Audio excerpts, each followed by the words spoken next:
They say the most dangerous men are the ones who can smile while destroying you. But Jaekyung Severin Bey never smiled, not until the day he discovered he had a son. 3 years ago, Zawadi Nyambura Weeksa vanished from Seoul without a trace, taking with her secrets that would reshape an empire. Now she's returned, and walking beside her is a 3-year-old boy with eyes that mirror the coldest strategist in Korea's underworld. In a single glance across a conference room, everything changes. Because blood doesn't ask permission. Legacy doesn't wait for readiness. And sometimes the most ruthless man alive has to choose between the power he's built and the child he never knew he wanted to protect. This is the story of what happens when control meets consequence, when violence faces innocence, and when a man who sees everything finally looks in the mirror. Stay until the end to witness a transformation that will leave you breathless. Like, comment, and subscribe, because this story will challenge everything you think you know about power and redemption. The Inheritance of Blue. The man bleeding onto the warehouse floor had made 3 mistakes in his life, and Jaekyung Severin Bey was about to remind him of all of them. The data breach, Jaekyung said, his voice carrying the temperature of winter steel. 3 years ago, June 14th. You have 30 seconds to tell me who authorized the access. The man's mouth trembled. Blood trickled from his split lip, but it was Jaekyung's eyes that made him shake, those pale, crystalline blue eyes that seemed to strip away every lie before it could form. People said looking into them was like being seen by something not quite human. I swear I don't know anything about. Jaekyung raised one finger. His associate, Min Seo, stepped forward with a tablet, turning the screen toward the bleeding man. Bank transfers. Encrypted messages. Timestamps that lined up perfectly with the security breach that had nearly cost Jaekyung everything 3 years ago. The architectural firm, Jaekyung continued, his tone unchanged. Seoul Heritage Restoration Partners. You routed the breach through their systems. Clever. Made it look like their project manager had gotten careless with access credentials. He tilted his head slightly. What was her name again? Min Seo consulted the tablet. Zawadi Nyambura Weeksa. Kenyan national. She was managing the Gyeongbokgung Palace documentation project. Something flickered across Jaekyung's face, so brief that only someone who knew him well would have caught it. Min Seo caught it. The bleeding man was too terrified to notice. Zawadi. He hadn't heard that name spoken aloud in 3 years. She left Seoul, Min Seo continued, scrolling through the file. Abruptly, 2 months after the breach. Returned to Nairobi. No contact since. The firm assumed she'd been compromised or complicit, but nothing was ever proven. Because nothing needed to be proven, the bleeding man gasped, desperate now. She was the perfect scapegoat. Foreigner. Temporary contract. By the time anyone looked closely, she'd be gone. That was the whole point. Whose point? Jaekyung asked softly. The man's eyes darted to the door, calculating escape possibilities that didn't exist. Jaekyung waited. He was extraordinarily good at waiting. Choi, the man finally whispered. Director Choi Sun-woo. He wanted to weaken your position before the merger. Needed you distracted, vulnerable. He knew you'd spend resources hunting for the leak instead of consolidating power. The name landed like a stone in still water. Choi Sun-woo. One of his own advisors. A man who'd sat across from him at strategy meetings for 5 years. Jaekyung stood smoothly, buttoning his suit jacket with movements so precise they could have been choreographed. Min Seo. Verify everything he just said. If it's accurate, arrange his medical care and relocation. If he lied, you know what to do. He walked toward the exit, his footsteps echoing in the cavernous space. Sir, Min Seo called after him. What about the woman? Zawadi Weeksa. Should we locate her? Clear her name in the records. Jaekyung paused, his hand on the door.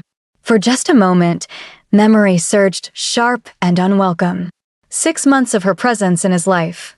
The way she'd looked at him like he was a man instead of a monster.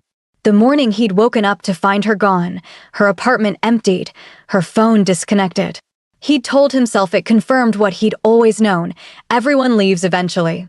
Everyone betrays eventually. Now it seemed she'd simply been collateral damage in someone else's game. Find out where she is, he said quietly. But don't contact her. Just monitor. I want to know if she's in danger because of this. Understood. Jae-kyung stepped out into Seoul's neon-soaked night, and for the first time in 3 years, he let himself wonder what Zawadi Nyambura Wiksa had been running from. For days later, Min Seo delivered a file that changed everything. "She's here," Min Seo said, sliding the folder across Jae-kyung's desk. "In Seoul. Has been for 2 weeks. UNESCO Heritage Restoration Contract. She's working with the same firm, Seoul Heritage Restoration Partners. They brought her back as a consultant for the Changdeokgung Palace Preservation Project." Jae-kyung's fingers stilled on his pen. "Here." "Yes, sir. Temporary housing in Itaewon. The contract runs another 6 weeks." He opened the folder. Recent surveillance photos showed Zawadi entering and leaving the firm's offices, her posture as upright and purposeful as he remembered. She looked older, not worn, but sharpened, somehow. More defined. Then he turned the page and his entire world tilted. The photograph showed Zawadi walking down a Seoul street, her hand holding the hand of a small boy. Maybe 3 years old. Brown skin, tight coils of dark hair catching the sunlight. And eyes. Bright, piercing, impossible blue eyes. Jae-kyung stopped breathing. "Sir?" Min Seo's voice seemed to come from very far away.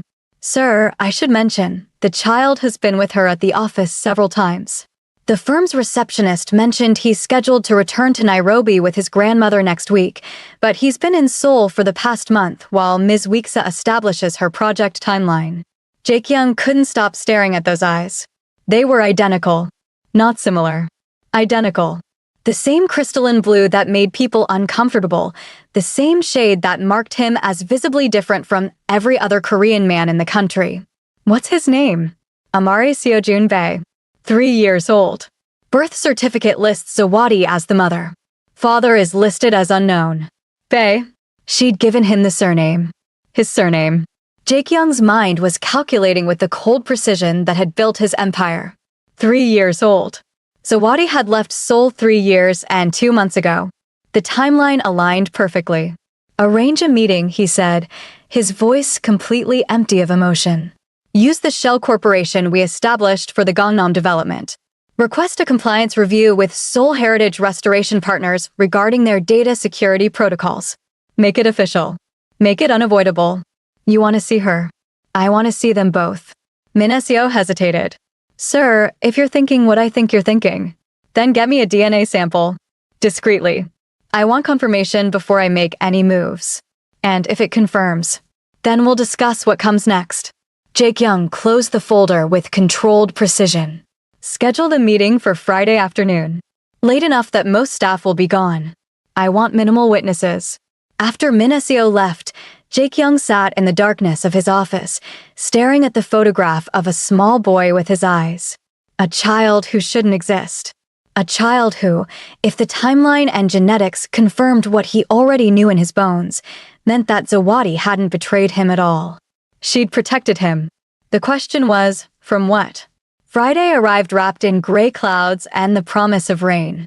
Jae-kyung dressed with extra care, black suit, white shirt, no tie. He wanted to look professional, not threatening. Though he suspected that to Zawadi, he would always look threatening. That was simply what he was. The offices of Seoul Heritage Restoration Partners occupied the 8th floor of a renovated building in Jongno District. Tasteful. Historical. The kind of place that dealt in preserving the past while carefully ignoring the violent present. He arrived alone. No bodyguards. No entourage. Just him and a leather portfolio that contained exactly nothing important. The receptionist greeted him with practiced professionalism. "Mr. Kang from Daehan Consulting, correct? Ms. Wiksa is expecting you. Conference room B, just down the hall." But Jae-kyung didn't make it to the conference room. Because halfway down the hall, he heard a sound that stopped him cold, a child's voice, speaking in accented Korean. "No, that one doesn't fit. Try the other side." He turned his head slowly. Through the glass wall of a small meeting room, he saw him. Amari Seojun Bae sat cross-legged on the carpet, surrounded by wooden building blocks. He was constructing something, a structure with careful, deliberate placement of each piece. His small hands moved with surprising precision for someone so young. Then the child looked up. Their eyes met. For a moment that seemed to stretch into infinity, neither of them moved. The boy didn't smile, didn't look away. He simply studied Jae-kyung with an intensity that was deeply, disturbingly familiar. Jae-kyung had seen that expression in the mirror his entire life. "You're staring," the boy said finally, his voice matter of fact. Not afraid. Not friendly. Just observational.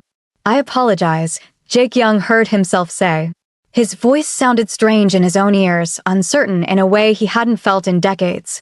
"People always stare at my eyes," Amari continued, returning his attention to the blocks. "Ami says I got them from my father. She says they're special." The word father hit like a physical blow. "Are they?" Jae-kyung asked, taking one step closer to the glass. Amari considered this seriously.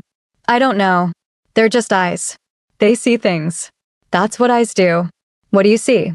The boy looked up again, and this time there was something assessing in his gaze, something that shouldn't exist in someone so small. "You're scared," he said simply. "But you're pretending not to be. Why do adults do that?"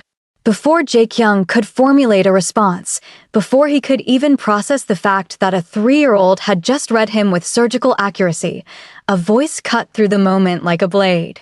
"Amari, I told you to stay in." Zawadi appeared in the doorway and froze. For 3 heartbeats, no one moved. She looked exactly as he remembered and completely different.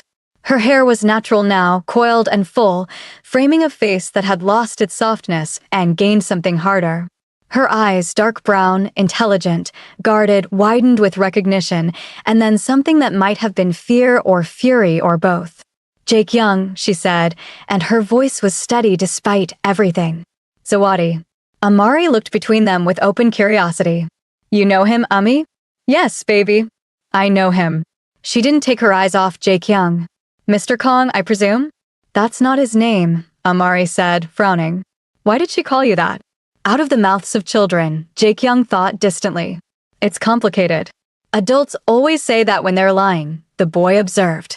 Zawadi moved quickly, placing herself between them, not protectively, but deliberately, creating distance. "Amari, go to the other room. Now." "But..." "Now." The boy obeyed, but not before giving Jae-kyung one last long look. Then he gathered his blocks and left, closing the door behind him with surprising care. Silence filled the space between them. "You weren't supposed to find out like this," Zawadi said finally. The words landed with devastating simplicity. "Find out," Jae-kyung repeated. "So you're not denying it. Would you believe me if I did?" He looked at her, really looked at her, and saw no deception. Only exhaustion. "No," he admitted. "Those eyes don't lie." "No," she agreed quietly. "They don't. Why didn't you tell me?" Something flashed across her face, anger, finally breaking through. "Tell you? Tell you what exactly?" "Congratulations, you're going to be a father. I hope our child enjoys growing up as leverage in your empire." "Tell me, Jae-kyung, what kind of life would that have been?" "That wasn't your decision to make alone." "Yes, it was." She stepped forward, and he saw the steel in her spine. "It absolutely was." "You think I didn't know what would happen?" "The moment anyone in your world knew that child existed, he would stop being my son and become your asset. Your heir. Your weakness to be protected or exploited. I would not let him become a pawn in games he didn't choose to play. So you chose exile instead." "I chose safety. I chose normalcy. I chose a life where he could be a child instead of a symbol." Her voice cracked slightly. "I chose to let him be Amari instead of whatever you would have made him become." The truth of it cut deeper than any blade. Because she was right.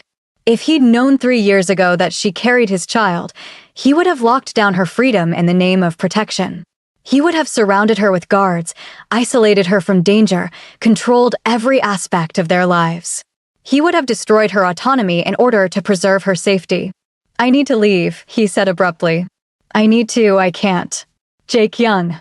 But he was already walking away, his carefully constructed control fracturing with each step. He made it to the elevator, to the street, to his car before the full weight of reality crushed down on him. He had a son. A son with his eyes, his mannerisms, his unsettling ability to see through people's facades. A son he'd never held, never protected, never known existed. A son who'd been raised in safety and peace precisely because Jae-kyung hadn't been part of his life. He sat in his car as rain began to fall, and for the first time since childhood, Jaekyung Severin Bae didn't know what to do. That night, he ordered the DNA test anyway. Sent operatives to retrieve a drinking cup Amari had used at a cafe. By morning, the results confirmed what his eyes had already told him: 99.98% probability of paternity.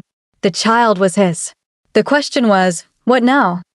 He spent the weekend in his penthouse, ignoring calls from his associates, staring at the surveillance photos Min SEO had compiled. Amari at the playground, climbing with fearless determination. Amari in a bookstore, studying picture books with intense concentration. Amari holding Zawadi's hand, looking up at her with complete trust. The boy was so small, so vulnerable. And yet something in his bearing reminded Jaekyung of himself, that quality of watchfulness, of constant assessment. On Monday morning, Jaekyung made a decision. He returned to Seoul Heritage Restoration Partners. Early this time. Before office hours. Zawadi was already there, working alone in the conference room, architectural plans spread across the table. She looked up when he entered, and this time there was no surprise. Only weariness. "I knew you'd come back," she said. "We need to talk." "Yes, we do." She gestured to the chair across from her. "No theatrics this time. Just honesty. Can you manage that?" He sat, removed his jacket, folded his hands on the table, and realized with jarring recognition that Amari had made the same gesture when building with his blocks. "I had the DNA test done," he said. "Of course you did. I needed to be certain. And now you are." She met his eyes without flinching. "So, what do you want, Jaekyung? Custody? Visitation? To claim him publicly and paint a target on his back? I want to understand why you came back to Seoul. If you were protecting him from me, why bring him here?" For the first time, uncertainty crossed her face. "Because I'm good at my job, and this contract represents the culmination of my career. Because I thought 3 years was enough time for you to have forgotten about me. Because I was arrogant enough to believe we could slip in and out of Seoul without you ever knowing." She laughed bitterly. "I underestimated your surveillance capabilities. You underestimated how much I never stopped wondering where you went." The confession hung between them. "I didn't leave because I stopped," she cut herself off. "It doesn't matter what I felt. What matters is that I chose distance over danger. I chose his future over our past. And I'm saying you were right to make that choice." She blinked, clearly not expecting that. "I've spent 3 days thinking about what I would have done," he continued. "If you'd told me, and you're right, I would have tried to control everything. I would have suffocated you both in the name of protection." He leaned forward. "But that was before I saw him. Before I understood." "Understood what?" "That he's better off without me." Zawadi's expression shifted to something complicated. "Jaekyung." "Look at him," Jaekyung said, his voice rough. "He's curious, honest, unafraid. When he looked at me, he saw through everything I pretend to be, and he wasn't scared. Do you know how rare that is? How precious?" He looked down at his hands. "My father started training me when I was 5, teaching me to recognize fear in men, to use it, to become it. I will not let Amari inherit that education." "Then what are you saying?" "I'm saying that I want to know him, not own him, not control him. Just know him. And I'm asking if that's possible." Zawadi studied him for a long moment, and he felt naked under that gaze. Finally, she spoke. "When I discovered I was pregnant, I was terrified. Not of being a mother, of you finding out, of what that would mean." She paused. "But I also grieved. Because despite everything, despite knowing what you are and what you do, I wanted you to meet him. I wanted him to know his father wasn't just a ghost." What changed? Reality. The moment he was born and I held him, I knew I'd made the right choice. Because in that moment, I loved him more than anything in the world, and you're not capable of that kind of love without conditions. The words stung because they were true. "You're right," he said simply. "I'm not. But I want to learn." "That's not how it works. You don't learn to love your child. It just happens. Then let it happen. Let me try." She shook her head slowly. "You don't understand what you're asking. If you're in his life, even peripherally, you bring your world with you. Your enemies. Your violence. Your consequences. I know. Which is why I'm prepared to make changes." "What kind of changes?" "Whatever it takes. Before she could respond, the door opened and Amari walked in, rubbing sleep from his eyes. He must have spent the night at the office. Zawadi had a small cot set up in the corner for late work nights. I'm hungry, he said, then stopped when he saw Jae-kyung. Oh, it's you again. Hello, Jae-kyung said, and his voice was gentler than Zawadi had ever heard it. Amari walked closer, studying him with that unnerving directness. Why do you keep coming here? I'm talking to your mother about important things. Are you going to make her sad? The question pierced straight through every defense Jae-kyung had ever built. I'm trying not to, he said honestly. Amari seemed to consider this. Then, without warning, he reached out and touched Jae-kyung's face, small fingers tracing the sharp line of his cheekbone, then coming to rest near his eye. Same, the boy said simply. Your eyes are the same as mine. Jae-kyung's breath caught. Up close, the resemblance was even more devastating. It wasn't just the eyes. It was the set of his jaw, the shape of his hands, the way he tilted his head when thinking. Yes, Jae-kyung managed. They are. Does that mean we're family? Zawadi made a small sound, but Jae-kyung kept his focus on the child. Would you like that? He asked. Amari thought about it with the seriousness of someone 3 times his age. I don't know you yet. Ami says you don't trust people until you know them. So I have to know you first. That's very wise. I am wise, Amari agreed without arrogance, just stating fact. Can you build with blocks? The question was so unexpected that Jae-kyung almost smiled. I haven't in a very long time. Then you should practice. Come on. Amari took his hand, small fingers wrapping around Jae-kyung's with complete trust that nearly broke him, and pulled him toward the corner where the blocks were kept. Zawadi watched, her expression unreadable, as Jae-kyung Severn-bae, one of the most feared strategists in Seoul's underground, sat cross-legged on the floor and let a 3-year-old teach him how to build towers. No, not like that, Amari said patiently. The heavy ones go on the bottom. Otherwise it falls. See? I see. You have to think about balance. Ami says everything needs balance. Jae-kyung glanced at Zawadi, who was watching them with something that might have been hope or fear or both. Your Ami is right, he said quietly. Balance is everything. They built in silence for several minutes, and Jae-kyung found himself oddly at peace.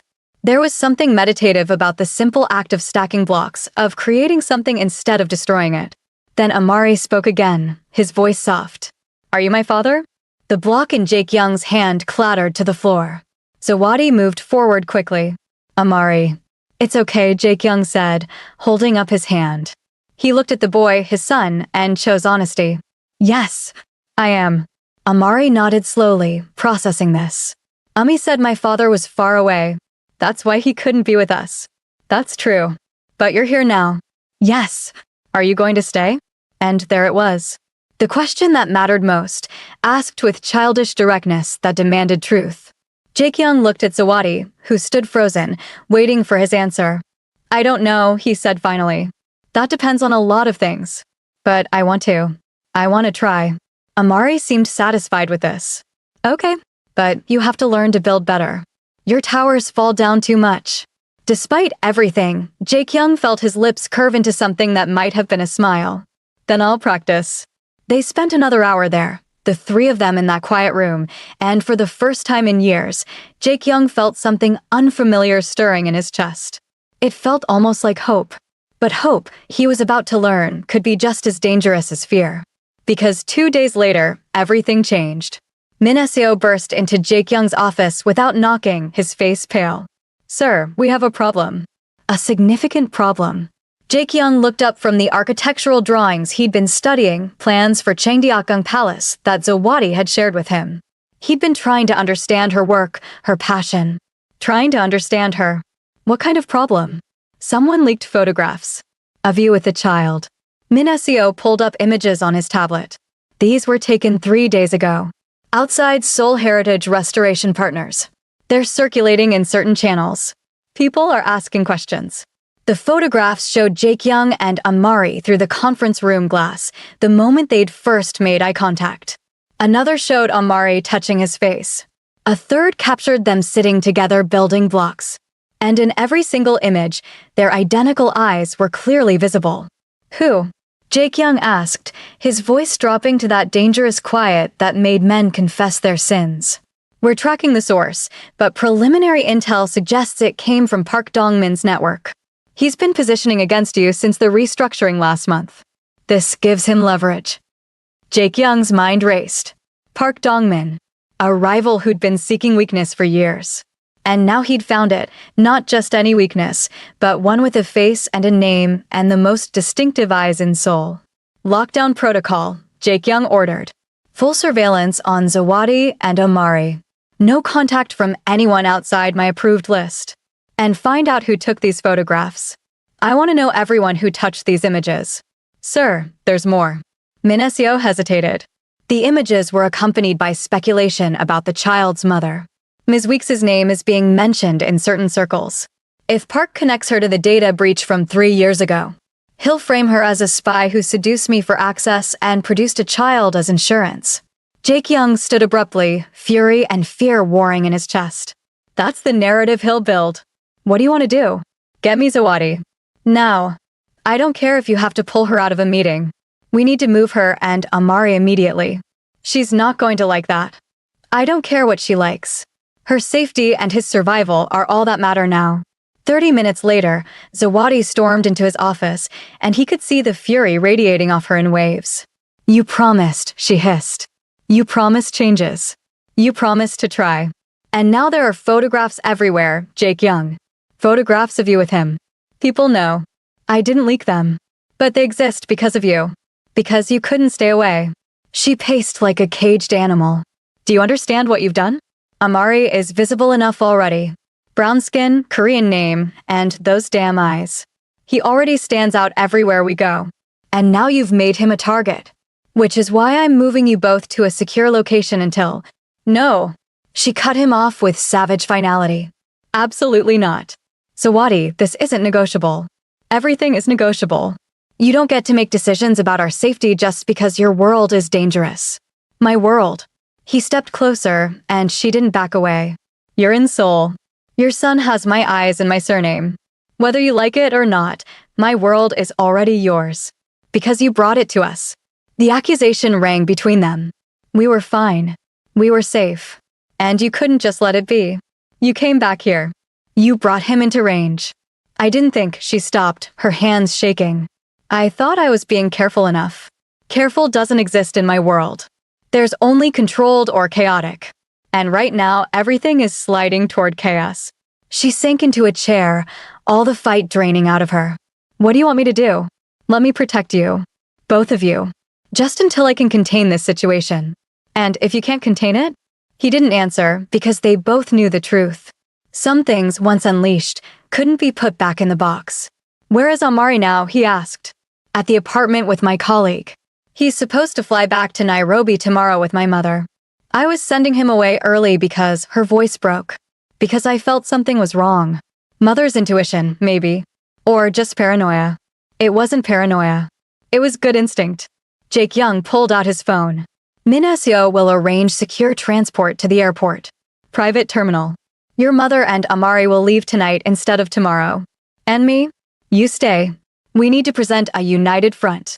If you run, it looks like guilt. United front, she repeated bitterly. We're not united. We're barely civil. Then we pretend. Because if Park thinks he can use you to destroy me, or me to destroy you, we're both finished. She looked at him for a long moment, and he saw something shift in her expression. When I left 3 years ago, I told myself I was protecting Amari from your world. But maybe I was protecting him from you.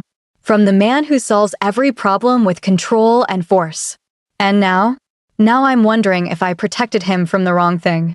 Because the world found us anyway. And the man sitting across from me looks more afraid than I've ever seen him. I am afraid, he admitted. Terrified, actually. Because I know what men like Park are capable of. And I know that child is the most valuable leverage anyone could have against me. So what do? We do what I should have done 3 years ago when the data breach happened. We find the real threat and eliminate it. Zawadi's eyes widened. You're talking about? I'm talking about neutralizing Park before he can weaponize your son against both of us. Jake Young leaned forward. I won't kill him if that's what you're worried about. But I will make it impossible for him to act against us. How? By doing what I do best. Seeing the board 3 moves ahead and removing pieces before they become problems. She studied him, and he could see her weighing options she never wanted to consider. Finally, she nodded. Okay, but I have conditions. Name them. Amari doesn't know any of this. Whatever you do, however you handle Park, my son remains innocent of the details. He gets on that plane tonight thinking it's just an early trip home. Agreed. And when this is over, when you've neutralized the threat, you don't get to decide what happens next. We sit down, the 2 of us, and we figure out what it means for you to be in his life. Real boundaries. Real agreements. None of this unilateral decision-making. Also agreed. Finally, she said, and her voice softened slightly, you stop looking at him like he's your redemption. Amari is a child. Not your second chance. Not your legacy. Not your do-over. He's just a 3-year-old boy who deserves to be loved without conditions. The words hit like arrows, each one precise and true. What if I don't know how to do that? He asked quietly. Then you learn. Or you step back. She stood. Those are your options. There's no third path where you get to reshape him into whatever you think you should have been. Before he could respond, his phone buzzed. Minacio's message was brief and chilling, situation escalating. Park made contact. Wants meeting. Jaekyung showed Zawadi the message. What does it mean? She asked. It means he's ready to make his move. Which means we make ours first. The meeting happened that night in a neutral location, a high-end restaurant that catered to the kind of clientele that didn't ask questions about private dining rooms or security protocols. Park Dong-min arrived with 2 bodyguards. Jaekyung came alone, though Minacio waited outside with a contingency team. Blue Viper, Park said, using the nickname Jaekyung had never liked. Thank you for accepting my invitation. Let's skip the pleasantries. You leaked those photographs. What do you want? Park smiled, settling into his chair with the confidence of a man holding winning cards. Direct as always. Very well. I want the Eastern distribution networks. The ones you've been hoarding since the merger. In exchange for what? Not spreading rumors about a child. In exchange for not pursuing the very interesting connection between that child's mother and the data breach 3 years ago. Park pulled out his own tablet, displaying documents. Ms. Zawadi Wiksa, project manager during the breach. Left abruptly afterward. Then reappears 3 years later with a son who looks remarkably like you. The narrative practically writes itself. She had nothing to do with the breach. Perhaps. But can you prove that to everyone who matters? Can you prove she wasn't working with someone? Can you prove the child wasn't always meant to be leverage? Park leaned forward. The beauty of a good frame is that it doesn't need to be true. It just needs to be believable. Jaekyung kept his expression neutral, but his mind was racing. Park had done his homework. Had connected dots that even Jaekyung had only recently verified. You've made a mistake, Jaekyung said softly. Have I? Yes. You assumed the child was my weakness. But you didn't consider what making him visible would do to your own position. Park's smile faltered slightly. I don't follow. The moment those photographs circulated, every person in our network saw them. Saw those eyes. Saw the resemblance. Jaekyung pulled out his own phone, displaying a series of messages. Within hours, I received 17 offers of protection. 9 propositions for alliances specifically to secure Meyer. For attempts to broker marriage arrangements for when he comes of age. You're bluffing. Am I? You wanted to make him a weakness. Instead, you made him a symbol. A next generation. People who've been uncertain about my long-term stability now see succession. Continuity. Future. He pocketed his phone. You gave me something I didn't even know I needed, public confirmation that my bloodline continues. Park's face had gone pale. You're insane if you think. I think you misread the situation. You saw vulnerability where there was actually potential. Jaekyung stood. As for the Eastern networks, you'll never have them. And as for Ms. Wiksa, if you pursue any narrative involving her, I'll make sure everyone knows about your arrangements with the Busan operations. The ones that violate about 17 different territorial agreements. You have no proof of. I have enough proof to start conversations you don't want started. Just like you had enough photographs to start rumors. He buttoned his jacket with precise movements. The difference is, my proof destroys actual operations. Yours just made my position stronger. He walked to the door, then paused. One more thing. If anyone approaches that child or his mother with anything less than absolute respect, I'll consider it a direct attack on me personally. And we both know how I respond to direct attacks. He left Park sitting in stunned silence. Outside, Minacio fell into step beside him. Did it work? We'll know in the next 24 hours.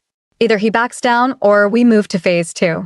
Which is releasing evidence that Park has been skimming from shared operations for the past 2 years.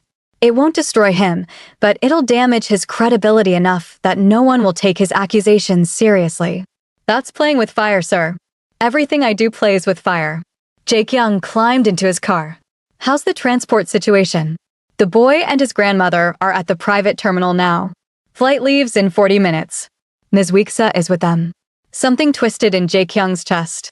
I need to be there. Sir, is that wise? More photographs could. I don't care. Take me there now. 20 minutes later, Jae-kyung walked into the private terminal and found Zawadi sitting with Amari and an older woman he assumed was her mother. The resemblance was clear, same elegant bone structure, same careful posture. Amari saw him first. You came.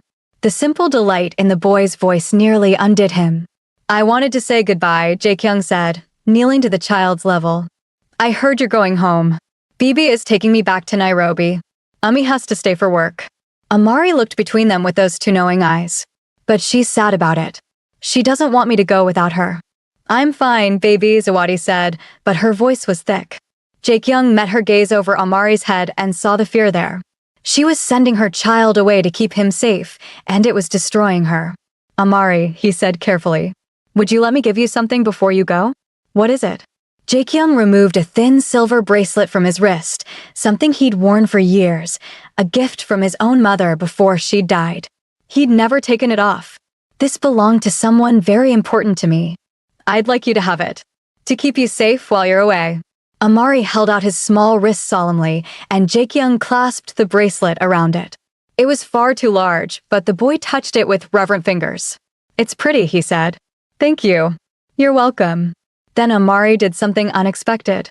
He wrapped his arms around Jae-kyung's neck in a fierce hug. Don't make Ami sad while I'm gone, he whispered.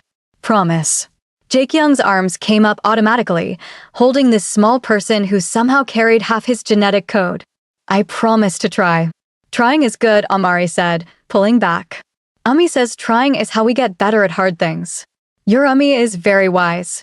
Zawadi's mother stood, her expression carefully neutral. We should board. The flight won't wait forever. Amari hugged Zawadi for a long time, and Jae-kyung watched her memorize the feel of her son in her arms. When they finally separated, her eyes were wet. Be good for Bibi, she told him. I'll call you every day. Every day, Amari agreed. Then he looked at Jae-kyung one more time. Will you be here when I come back? The question hung in the air, weighted with more meaning than a 3-year-old could possibly understand. I hope so, Jae-kyung said honestly. Me too, Amari said. Then he took his grandmother's hand and walked toward the gate, the silver bracelet catching the light with each step. When they were gone, Zawadi finally let herself break. Silent tears tracked down her face as she stared at the empty doorway. He'll be safe, Jae-kyung said quietly. I have people watching the flight. Another team in Nairobi. Nothing will happen to him. I know, but that doesn't make this easier. She wiped her eyes roughly. I've never been away from him this long. The longest was 3 days when I had that conference in Mombasa. This could be weeks. Then we make it days. We resolve the park situation, clear your name definitively, and get you back to Nairobi as quickly as possible. She looked at him then, really looked at him. You gave him your mother's bracelet. You noticed. I notice everything about you. I always have. She turned away. That's been my problem from the beginning. They stood in silence for a moment, two people bound by blood and circumstance and something neither wanted to name. I need to ask you something, Zawadi said finally. And I need you to answer honestly. All right. When you look at him, what do you see? Jae-kyung considered the question carefully. I see someone who deserves better than what I am. Someone who's already wiser than I was at 3 times his age. Someone who he stopped, struggling for words. I see a chance to break a cycle. To end something that should have ended generations ago. What cycle? Violence as inheritance. Fear as legacy. The belief that power comes from how much damage you can inflict. He looked at his hands. My father taught me that the world is predator and prey. That mercy is weakness. That love is leverage. And I believed him. Built everything on those principles. And now I've met someone who looked at me with my own eyes and asked why adults pretend not to be scared. Someone who expects honesty without understanding how rare that is. Someone who, his voice roughened. Someone who hugged me like I was worth loving, even though he doesn't know what I've done. What I am. Zawadi was quiet for a long moment. When she spoke, her voice was soft. He sees the person you could be, not the person you are. Which is exactly why I shouldn't be in his life. Eventually, he'll learn the truth. And when he does, then let him learn it from you. Let him hear your story in your words. Let him decide for himself what it means. She stepped closer. You asked me what I saw when I looked at you 3 years ago. You want to know why I left without explanation? Yes, because I was falling in love with someone who terrified me. Because every time you touched me gently, I remembered what those hands had done. Because I could see both versions of you, the man who brought me tea when I worked late and the man whose name made people whisper in fear. And I didn't know which one was real. The confession hung between them like a living thing. They're both real, he said. I'm both of those people. I know that now. I think I knew it then too. But I couldn't reconcile it. Couldn't figure out how to love someone who contained that much contradiction. She touched his face gently, the way Amari had. And then I found out I was pregnant, and I had to choose. So I chose the version of you that would keep him safe, the one that didn't exist. The distant father. The absent protector. And now I'm choosing the version that's standing in front of me. The one who's afraid. The one who doesn't have all the answers. The one who gave his mother's bracelet to a child he barely knows because he wants to keep him safe. Her hand dropped. That's the father Amari deserves. Not the perfect one. Not the harmless one. The one who's trying. Before Jae-kyung could respond, Min Seo appeared in the doorway, his expression urgent. Sir, we have a situation. Park made his move earlier than expected. He's released documents claiming Ms. Weeksa was compromised during the original breach. It's spreading through official channels now. Zawadi went pale. What kind of documents? Fabricated communications. Made to look like you were corresponding with outside entities during your time in Seoul. Timestamps matched the breach period. Min Seo looked apologetic. It's sophisticated work. Will take time to debunk. Time we don't have, Jae-kyung said grimly. If this gains traction, Zawadi won't be able to leave Korea. They'll detain her for questioning at minimum. Then we need to move now, Zawadi said, her voice steadying with purpose. What's the play? Jae-kyung looked at her with something like admiration. You're not panicking. I've spent 3 years preparing for worst-case scenarios. This is bad, but it's not worst case. She straightened her shoulders. So what do? We go on offense. Min Seo, release the Park files. All of them. Financial irregularities, territorial violations, the works. That will start a war, sir. Good. Let him fight on multiple fronts while we dismantle his accusations systematically. Jae-kyung turned to Zawadi. I need you to contact everyone you worked with 3 years ago. Anyone who can verify your whereabouts, your work patterns, your access logs. We're building an airtight timeline that proves you were nowhere near the compromised systems. That will take days. Then we work in shifts. No sleep until it's done. He pulled out his phone, already making calls. Min Seo, get our legal team involved. I want them reviewing every document Park released. Find the inconsistencies. Find the proof of fabrication. Over the next 72 hours, Jae-kyung's penthouse became a war room. Zawadi sat at one end of the massive dining table, surrounded by old project files, timesheets, and communication logs. She made call after call to former colleagues, reconstruction supervisors, even the coffee shop owner near her old office who remembered her regular orders and schedule. Jae-kyung worked the other end, coordinating with his information network, pressuring contacts in law enforcement, and systematically destroying Park's credibility one leaked document at a time. Min Seo coordinated between them, managing the flow of information and ensuring nothing fell through the cracks. On the second night, Zawadi fell asleep at the table, her head pillowed on a stack of architectural plans. Jae-kyung found her there at 3 in the morning and carefully draped his jacket over her shoulders. She stirred slightly. What time is it? Late. You should rest properly. Can't. Need to finish verifying the Jiangbakeng timeline. But her eyes were already closing again. Jae-kyung sat beside her, reviewing her notes by lamplight. Her handwriting was precise, methodical. She documented everything, not just her work 3 years ago, but also contingency plans for Amari if things went wrong now. Emergency contacts in Nairobi. Her mother's medical information. Instructions for Amari's care. She'd been preparing to lose, he realized. Preparing for the possibility that she might be detained, imprisoned, separated from her son indefinitely. And still she'd come back to Seoul. Still she'd taken the risk because the work mattered to her. He understood that kind of dedication. It was the same force that had driven him to build his empire, the need to create something that outlasted violence and fear. On the 3rd day, they caught their break. "Sir," Minesio said, bursting into the penthouse with barely contained excitement. "We found it." The fabricated documents Park released, they contain metadata that proves they were created last week, not 3 years ago. Whoever did the forgery got sloppy with the digital signatures. Zawadi sat up straight. That proves they're fake. Better than that. It proves deliberate fraud. We can trace the creation back to a specific computer. One that's registered to Park's organization. Minesio grinned. He didn't just make false accusations. He created forged evidence. That's criminal. Jae-kyung felt something cold and satisfied settle in his chest. Get this to our legal contacts. File formal charges. Make sure it goes through proper channels. I want this official and public. What about the rest of the timeline verification? Zawadi asked. Still valuable as defense, but now we don't need it as our primary strategy. We're not just proving you're innocent. We're proving Park is guilty of fraud and defamation. Jae-kyung looked at Minesio.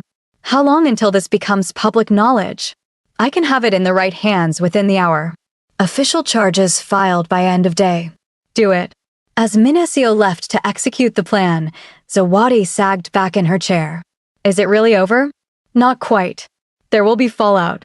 Park won't go quietly. But the immediate threat to you is neutralized. Jae-kyung stood, stretching muscles that had been tense for days. You can go home.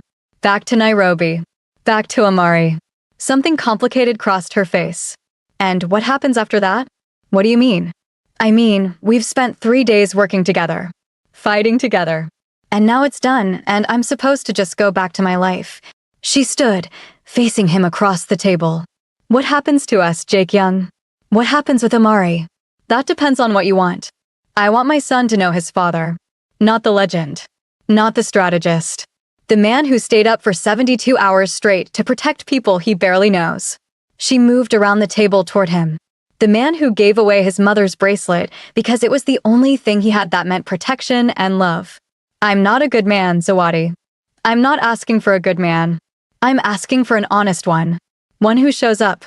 One who tries. She stopped directly in front of him. Can you be that? He thought about Amari's question at the airport. Will you be here when I come back? He thought about his promise. I hope so. Hope. Such a dangerous, fragile thing. I want to be, he said finally. But I don't know if that's enough. My world is still violent. My enemies are still real. Being connected to me will always mean danger. Being alive means danger. Being visible means risk. We don't get to eliminate all of it. She reached out, taking his hands. But we can choose what we're willing to risk it for. And you're willing to risk it? For what? Irregular visits? Awkward video calls? A father who shows up once a year with expensive gifts and no real understanding of his son's life. No, she said firmly. I'm willing to risk it for more than that. For real involvement. For you to know him and let him know you. For messy, complicated, imperfect family dynamics that don't fit any traditional structure but work because we make them work. You're asking me to dismantle parts of my empire. To step back from operations that keep my position secure. To make myself vulnerable. I'm asking you to choose what kind of legacy you want to leave. Power? Or family? Fear? Or love? Her grip tightened. You told me you wanted to break a cycle. This is how you do it. Not by being perfect. By being present. He looked at their joined hands, her brown skin against his pale, and thought about Amari, who carried both of them in his features. A living bridge between worlds that should never have intersected. If I do this, if I restructure my operations, step back from certain activities, make space for being something other than Blue Viper, some of my people will see it as weakness. Then let them. You'll find out who's actually loyal versus who just fears you. I could lose significant power. Or you could gain something more valuable. She smiled sadly. You're so used to calculating moves 3 steps ahead. But this isn't chess, Jaekyung. It's life. Sometimes you just have to make the choice and see what happens. He thought about Amari's observation. You're scared, but you're pretending not to be. Why do adults do that? I'm terrified, he admitted. Of failing him. Of failing you. Of being exactly what my father was, a man who loved in the only way he knew how, which meant controlling everything and trusting nothing. Then be different. Be better. Not perfect. Just better. Before he could respond, his phone buzzed. A message from Minesio. Charges filed. Park's organization in full damage control. You won. He showed Zawadi the message. So it's done, she said. This part is done. But you're right, the bigger question remains. He set down the phone. I'm going to do it. Restructure. Step back from certain operations. Make space for he struggled for the word. For being someone Amari can know without having to unlearn everything he learns. That's all I ask. There's one condition. What? You don't hide him anymore. Don't hide our connection. If I'm going to be in his life, I want it known that he's mine. Not as leverage. Not as asset. As family. He pulled her closer. I want him to grow up knowing that his father chose him. Chose you. Chose this. Even knowing the cost. Tears gathered in her eyes. He'll have questions. About what you do. About your past. Then I'll answer them honestly. Age appropriately, but honestly. No lies. No sanitized versions. Just truth. He touched her face gently. And maybe, over time, he'll help me figure out how to be someone worthy of those questions. She kissed him then, brief, fierce, full of promise and fear and hope all tangled together. When they pulled apart, she was smiling through tears. I need to book a flight. I need to see my son. Already done. Private jet. Leaves in 4 hours. I'm coming with you. To Nairobi? If you'll allow it. I think it's time I met your mother properly. And told Amari in person that I'm going to try very hard to be the kind of father he deserves. She'll interrogate you mercilessly. Ask all the questions I've been too polite or too scared to ask. Good. Someone should. He smiled a real smile, small and uncertain but genuine. I've faced down crime lords and corrupt officials. I think I can handle one protective grandmother. You have no idea what you're in for. Then I'll learn. That seems to be the theme lately. For hours later, they were in the air, flying toward Nairobi and whatever came next. Jaekyung stared out the window at clouds that looked like mountains in the moonlight and thought about the conversation that awaited him. How do you explain to a 3-year-old that his father orchestrates criminal enterprises but wants desperately to be a good person? How do you earn trust you haven't deserved? How do you build a relationship on a foundation of absence? He didn't have answers. But for the first time in his life, Jaekyung Severin Bey was willing to admit he didn't need to have all the answers before taking the first step. When they landed in Nairobi, dawn was breaking over the city in shades of gold and amber. Zawadi's mother met them at the private terminal, Amari sleeping against her shoulder. The older woman looked Jaekyung up and down with an expression that could have carved stone. So you're the one. Yes, ma'am. You have his eyes, she observed, then looked at her daughter. Are you sure about this? No, Zawadi admitted. But I'm doing it anyway. That's either very brave or very foolish. Time will tell which. She shifted Amari slightly. He's been asking about you. About his father with the same eyes. I told him you'd explain when he was older. But he doesn't like waiting. Then I won't make him wait. Jaekyung stepped closer, looking at the sleeping child. The silver bracelet gleamed on his small wrist. May I? After a moment's hesitation, Zawadi's mother transferred Amari into his arms. The weight of him was startling, substantial, and fragile all at once. He stirred slightly, those blue eyes opening halfway. You came back, Amari mumbled sleepily. I promised I'd try. Did you make me happy? I'm working on it. Good. The boy settled against his chest with complete trust. Stay this time. It wasn't a question. It was a command delivered with the certainty of someone too young to understand impossibility. "I'll stay," Jae-kyung said, and meant it with an intensity that surprised him. They drove through Nairobi as the city woke up around them, and Jae-kyung held his son and watched the world he'd never expected to be part of unfold through the windows. Over the next few days, he met Zawadi's extended family, endured interrogations from cousins and aunts who wanted to know his intentions, sat through meals where he was simultaneously guest of honor and suspect under investigation. He played blocks with Amari and learned that the boy was fiercely competitive about tower height. He read stories in accented English and discovered that Amari corrected his pronunciation without mercy.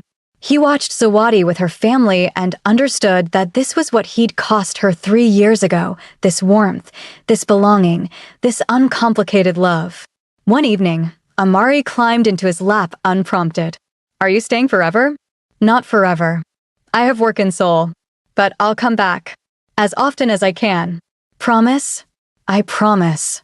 Adults break promises sometimes, Amari observed with disturbing wisdom. Ami says they don't mean to, but they do. You're right. Sometimes adults break promises. But I'm going to try very hard not to break this one. He looked down at the boy. "Do you know what I do?" "For work." Ami says you're a strategist. That means you help people solve problems. It was technically true if you didn't examine the nature of the problems too closely. "That's one way to describe it," Jae-kyung said carefully. "But when you're older, I'll tell you the whole truth about what I do and how I do it. And then you can decide if you want me in your life." "Why would I not want you?" "Because the truth is complicated and not always good." Amari thought about this seriously. Ami says good people can do bad things, and bad people can do good things. She says that's what makes people confusing. Your Ami is very wise. I know. He leaned back against Jae-kyung's chest. I like having a father. It makes me less different at school. Everyone else has one. The simple statement broke something in Jae-kyung's chest. I like having a son, he said quietly. Even though I'm just learning how. That's okay. I'm just learning how to be a good son, too. We can learn together. Out of the mouths of children, Jae-kyung thought. Perfect wisdom delivered without pretension. 2 weeks later, Jae-kyung returned to Seoul alone. But he left part of himself in Nairobi, in video calls with Amari every evening, in the trust fund he'd established under Kenyan law, in the promise he'd made to return within a month. He restructured his operations systematically, sold off interests in the violent enterprises, distributed power among lieutenants he trusted, made himself less central, less indispensable, less feared. Some allies defected. Some enemies grew bolder. His net worth decreased by millions. He accepted all of it. Because 3,000 miles away, a small boy with blue eyes was learning that his father kept promises. And that was worth more than any empire. Zawadi returned to Seoul 6 weeks later, and this time she didn't hide. She brought Amari to meetings. Introduced Jae-kyung to colleagues as Amari's father. Stopped pretending they were unconnected. People stared at them, the Korean strategist, the Kenyan preservationist, and the child who belonged to both worlds, but Zawadi met their stares with calm dignity. Let them look, she told Jae-kyung. Let them see that family doesn't fit in neat boxes. And so they did. 3 years later, Jae-kyung stood in a Nairobi schoolyard, watching Amari play with other 6-year-olds. The boy had grown taller, more confident. He still had those striking blue eyes, but they no longer made him self-conscious. If anything, he wore them as a badge of uniqueness. He's doing well, Zawadi said, appearing beside him. They stood together often now, not romantically, but as partners in the complicated business of raising a child across continents and cultures. He is, Jae-kyung agreed. He asked me yesterday what I did before I became a strategist. What did you tell him? The truth. Simplified for his age, but the truth. That I made choices I'm not proud of. That I hurt people. That I'm trying to be better now. How did he respond? He asked if I was like a villain trying to become a hero. Jae-kyung smiled slightly. I told him I was more like a person who'd been lost and was trying to find his way home. And am I home? Zawadi asked softly. You and him. Yes. Complicated, imperfect, across multiple time zones home. But home nonetheless. She leaned against his shoulder. I never thought this would work. Neither did I. But apparently, we're both capable of being wrong. Amari ran toward them then, excited about something his friend had said. He grabbed both their hands, pulling them toward the playground equipment, chattering in a mix of English, Swahili, and Korean. Jaekyung let himself be pulled along, this man who'd once controlled empires with fear, now being led by a 6-year-old with boundless energy and his father's eyes. They said the most dangerous men were the ones who could smile while destroying you. But Jaekyung had learned something more important. The strongest men were the ones who could admit they didn't have all the answers and choose love anyway. Not perfect love. Not uncomplicated love. But present, persistent, trying everyday love. The inheritance he would leave Amari wasn't power or wealth or fear. It was the knowledge that redemption was possible. That cycles could be broken. That choosing vulnerability over control was the bravest thing a man could do. And maybe, just maybe, that was enough.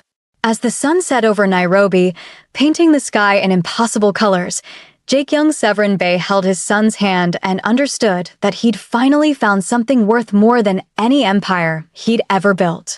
He'd found family. Messy, complicated, imperfect family. And it was everything. If this story touched something in you, hit that like button and let us know in the comments what moment resonated most. Subscribe for more stories that explore the complicated truths about power, family, and what it really means to change. Because every ending is really just a beginning, and we're just getting started. ****.